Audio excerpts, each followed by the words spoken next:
Hello friends. In this session we will start with the Mies line. So the Mies line is a transverse white line. It is found in arsenic poisoning. Then in tuberous sclerosis you can see Conant's subungual fibroma in the fingers. And the cells responsible for touch sensation in epidermis are Merkel cells. Then in arsenic poisoning you can see raindrop pigmentation of the skin. Then spaghetti and meatball appearance on 10% potassium hydroxide is seen in pityriasis versicolor. Then next is tuberous sclerosis. The tuberous sclerosis is associated with ash leaf spots, that is hypopigmented macules. Then shagreen patches. Shagreen patches are area of the thick leathery skin.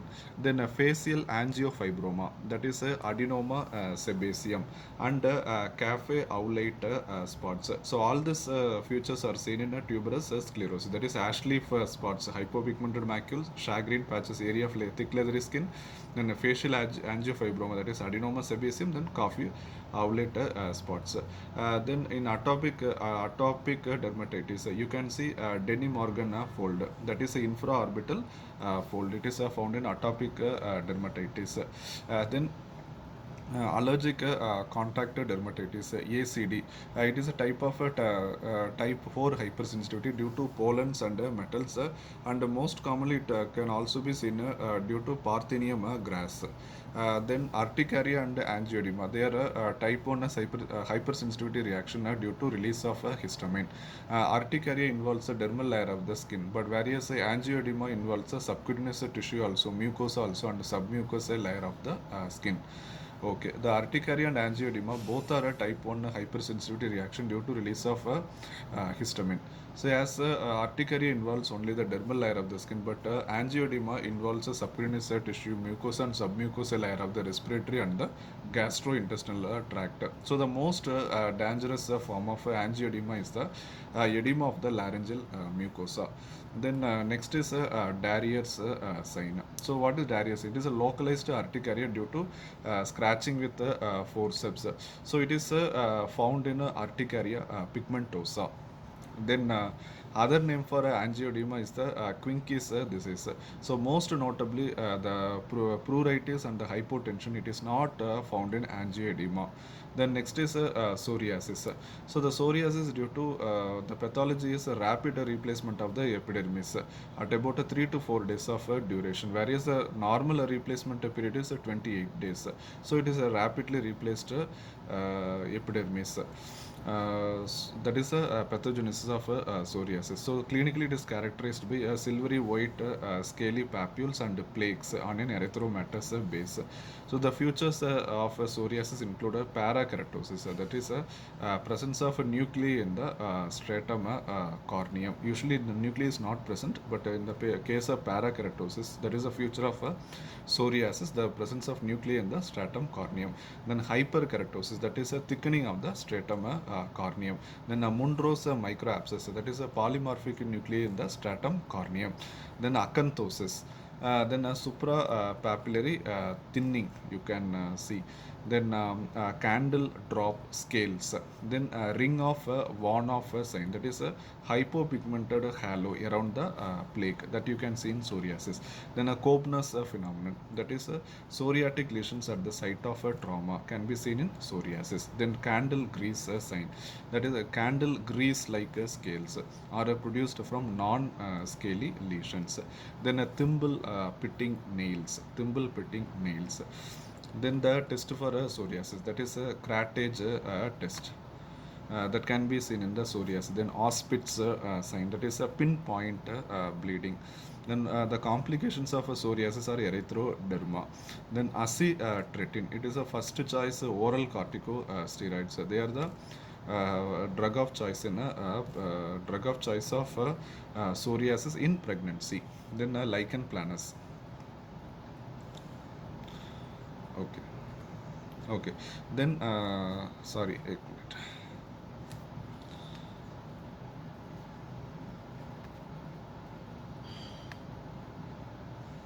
Okay, next we will talk about lichen planus. The lichen planus, it is due to damage of a basal cell layer of the epidermis, leading to hydropic degeneration of the basal cells. So the histopathological features are hypergranulosis, hyperkeratosis, acanthosis, pigment incontinent, that is a droppage of melanin pigment into the dermis. Then Max Joseph cleft, that is a separation of the epidermis in a small clefts. Then cytoid bodies, that is a cytoid bodies are the melanin engulfed macrophages. Then a clinical presentation of lichen planus are Wickham's striae. Then a Koppner's phenomenon. Nail changes are pterygium and nail atrophy. They are the first line of treatment. First line of treatment is corticosteroids in lichen planus. Okay, then Pityriasis rosea. Pityriasis rosea, it is associated with the human herpes virus infection 6 and human herpes virus infection 7 infection. So we can see herald patch or mother patch appears on the trunk in the case of Pityriasis rosea. Then Christmas or fir tree configuration, that is a fresh patch of plagues. They appear all over the body. Then cigarette pepper scales or collarette scales, they also appears on Pityriasis rosea. Then psoriasis, it does not involve mucosa. Psoriasis does not involve mucosa. Then Von Jombush is a very severe form of psoriasis. The Nikolsky sign, that is the firm tangential pressure on the skin. It results in new bulla. So this sign is positive in his pemphigus, toxic epidermal necrolysis, and bullous impetigo. Then next is dermatitis herpetiformis. It is seen association with a gluten sensitive enteropathy. So in this dermatitis herpetiformis, the mucosa is not at all involved. Mucosa is not at all involved. Then we can see detection of the IgA in the papillary dermis. Reduction of IgA in the papillary dermis. Then target lesions are future of erythema multiforme. Then rhinophyma, it is the hypertrophy of the sebaceous glands on the tip of the nose. It is also known as a potato nose. Then in leprosy, the ovaries, lungs, and central nervous system are not at all involved. Then tuberculoid leprosy. In tuberculoid leprosy, it is a less severe form of leprosy, minimally infectious. So the most common nerve involved in tuberculoid leprosy or ulnar nerve. Then next is a posterior auricular nerve, then a peroneal nerve, then posterior tibial nerve. Okay, then cell-mediated immunity, it is present in tuberculoid leprosy. Granulomatous lesions are the feature of tuberculoid leprosy. Lepromin test is positive in tuberculoid leprosy. Then lepromatous leprosy. Lepromatous leprosy is a more severe form of leprosy. It is maximally infectious and it is symmetric in distribution. So in lepromatous, you can see lepromatous leprosy, Virchow cells are present, and cell-mediated immunity, it is absent in lepromatous leprosy. Then next is satellite lesions are found in a borderline tuberculoid type of leprosy, that is a BT type of leprosy. Then punched out or inverted saucer shaped lesion plus hypoesthesia, it is found in a BL type of punched out or inverted saucer shaped lesion plus hypoesthesia is found in a BL type of leprosy. Then a lepromin test is a type 4 hypersensitivity. It is just used to assess the prognosis of the leprosy. Then a lepra reaction, there are two types of lepra, type 1 and type 2. Type 1, it is a downgrade and a reversal reaction. So in a type 1, glucocorticoids, it is a treatment of choice in a type 1. Then a type 2, it is erythema nodosum leprosum.